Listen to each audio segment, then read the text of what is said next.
Today we're about to lift the Subaru a little bit more to get some extra ground clearance for off-roading. So I have picked up some Flatout suspension GR Lite coilovers that we'll be throwing under the Subaru and seeing if we can get a couple more inches of ground clearance. Also going to see if I can refit these front Rally Armor mud flaps as they do not clear the tires when it's at full lock in the front. It rubs. So we're going to see if we can adjust the caster angle a little bit more positive with the alignment once we get done. So yeah, a lot of talking, but let's go ahead and get this thing up on the lifts, get these tires off, get the old suspension out, and get the new stuff in.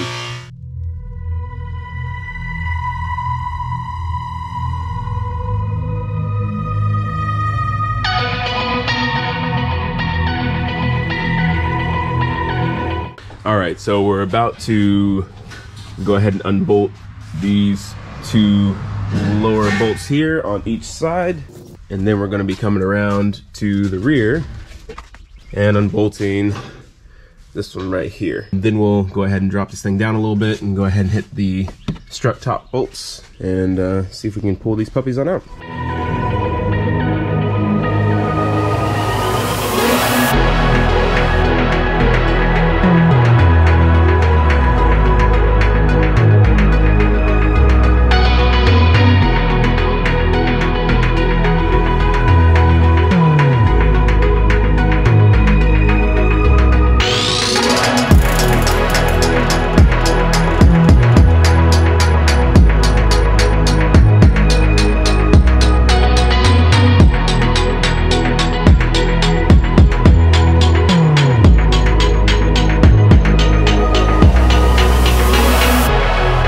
Alright, so now since we have the assemblies out of the Subi, we're going to go ahead and remove these ADF strut top spacers from both front and rear, and go ahead and get those mocked up onto the tops of the Flatout suspension coilovers. I know I'm going to have to drill a hole in the rear strut top spacers to accommodate the damper adjustment knobs. The front's not sure if that is going to clear in this space right here, so we may have to drill a little bit in there, but let's go ahead and get these apart and see where we land.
Alright, so we got holes cut out in the strut top spacers. About to go ahead and mount those onto the coilovers here.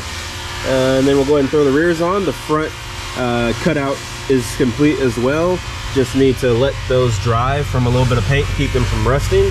And then we'll go ahead and get the fronts done. But for now, let's get the rears mounted and in the Subi.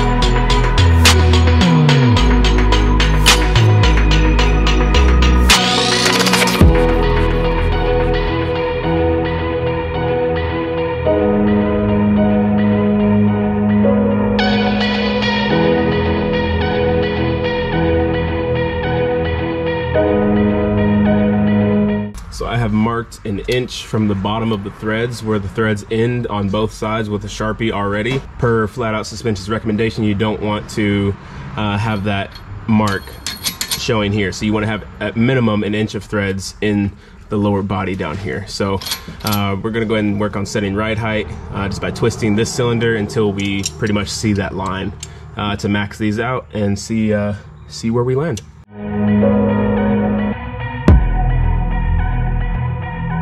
So we were able to get the coilovers adjusted down. I wanted to max them out, but ran into a little bit of a clearance issue, as you can see right here. That is, yeah, that's definitely merged with that bracket.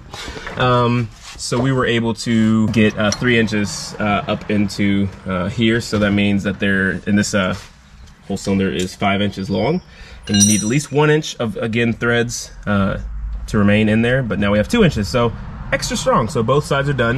Speed sensor was mounted like so, and as you can see, not much flex left. So what we're doing is spreading this apart here, popping this out, and flipping this bracket around, pretty much. All I need to do now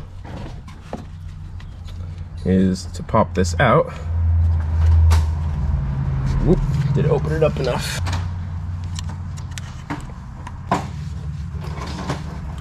Pop this out, flip it around, pop it back in place. There we are. And clamp this back down on here, like so. That's about what it looked like when I got here. Make sure it's nice and tight. And go ahead and mount that back to the factory location. And I'm gonna do the same on the other side. Alex has already thrown the rear tires on, about to go ahead and throw the front tires on, get this thing to settle on the ground. That way we can adjust the rear ride height with preload. By the way, preload here is set to 0 on the front. Just using this as our adjustment. And yeah, we'll see where we're at after that. It looks completely ridiculous, but I love it. Okay. Well, let's lower this thing down. Ready? Good to go? Yeah, I think so.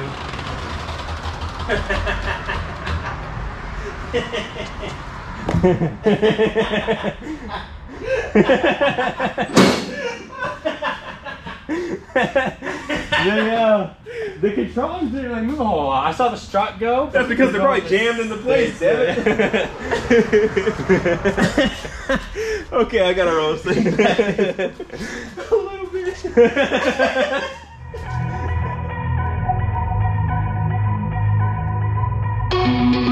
The controllers are like still. Are they still max? Like on the bracket.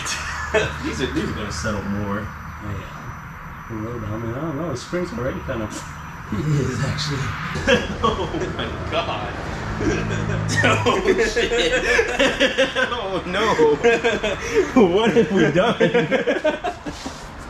Oh god. Oh god.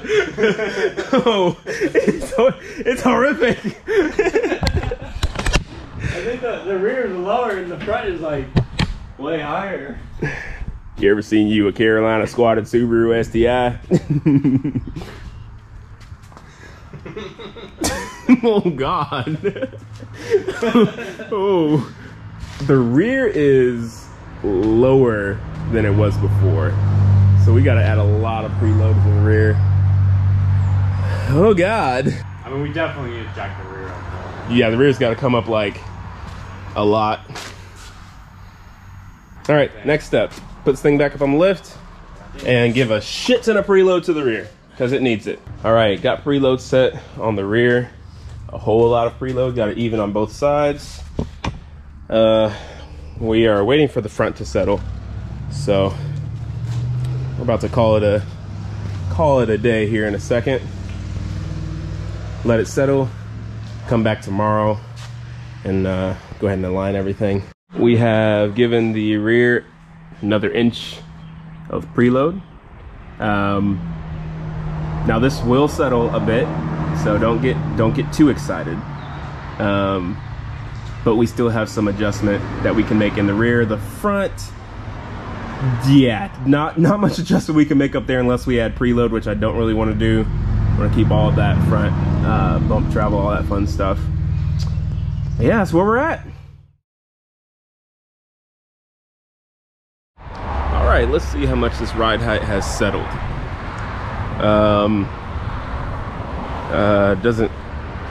Doesn't look like, I don't think it's settled very much. Okay. Well, let me show you what we're working with and what we're doing today. So lower control arms, interference right there, as you can see. There is 0 clearance. So we're going to work on dropping down the front probably about an inch to the pinch weld. On the rear, we're measuring 12.5 inches on both sides. Front, we're at 13 on the driver's side, 13.25 on the passenger side. Not sure if this is completely level ground. It should be. So I'm gonna go ahead and just lower 1 inch on the driver's side. Maybe do 1.25 inches on the passenger side. We'll see where we land. Then we'll get it in on the level floor of the shop and do some final adjustments. That should put us, like I said, 12.5 in the rear, 13 in the front. That should put us at about 12 in the front is what I'm aiming for. 11.5 to 12 inches in the front. That way I have maybe about 1/4 to 1/2 inch higher in the rear to compensate for people, you know, passengers and gear. All right, let's get to it.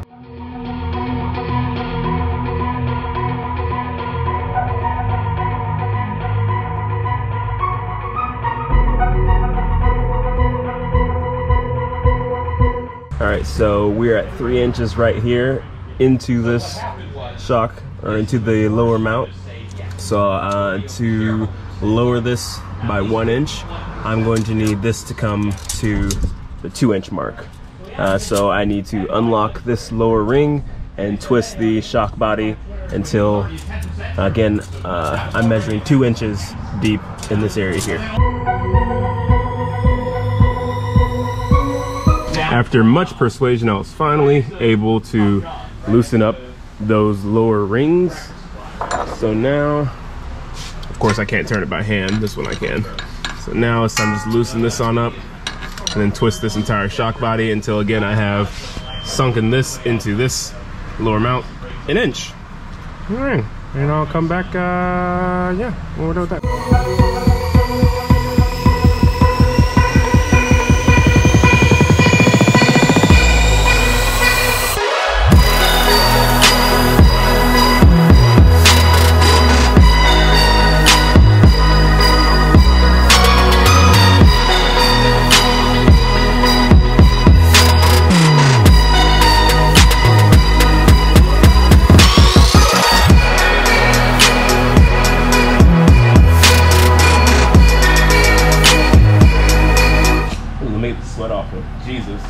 All right, Sweaty Nate here. So let's go ahead and measure from the ground to the bottom of the pinch weld at all 4 corners. Should be roughly even, but we're gonna let it settle after the alignment and go ahead and see where we are sitting and do some final adjustments after driving it for a while. But for now, in the front, we are at 12.75. Rear driver, we're at just below 12.75, pretty much in the same ballpark. Rear passenger, we are at right between 12.75 and 12.78. And front passenger with the busted up pinch weld, we are at 12, right between 12.75 and 12.78. So right in that same area there as well. So again, pretty much in the same ballpark all the way around, pretty much level. Probably will add some preload to the rear, just depending on if the front settles a little bit more. Let's go and get it up on the alignment rack, and Alex is gonna get us taken care of.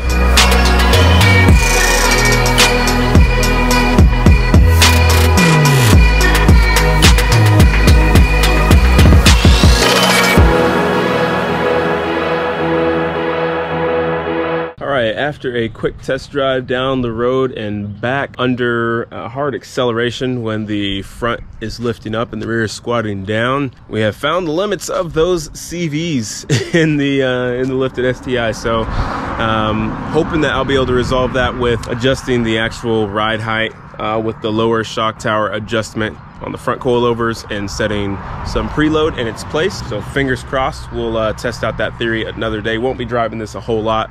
anyway. So that's a-okay that we still have a little bit of tweaking to do. But I am enjoying the extra height that we're having here. And appreciate you checking out this video. Thanks for stopping by, watching all the way through. If you have any questions, feel free to drop them down in the comment section below. Go ahead and click right up here to subscribe. Go ahead and click right up here to check out another video, and appreciate you stopping by. See you in the next one. Peace.